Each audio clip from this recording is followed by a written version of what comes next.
Hi, have you ever wondered how to make your AI-powered apps more reliable? In this video, I'm going to show how to do that using the Scorable tool.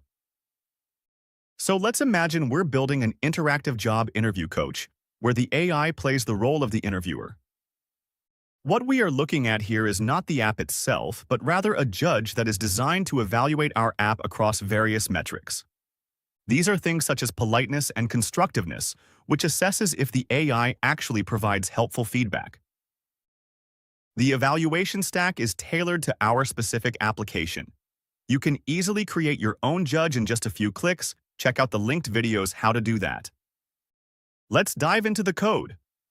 The easiest way to utilize this judge and boost your app's reliability is to simply change the base URL of your OpenAI client to the OpenAI-compatible proxy provided by root signals.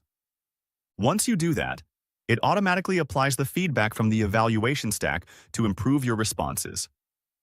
Let's give it a try. And there we go. All right, here's the improved version polished up based on the evaluation results, along with the original one. And that's it. Thanks for watching.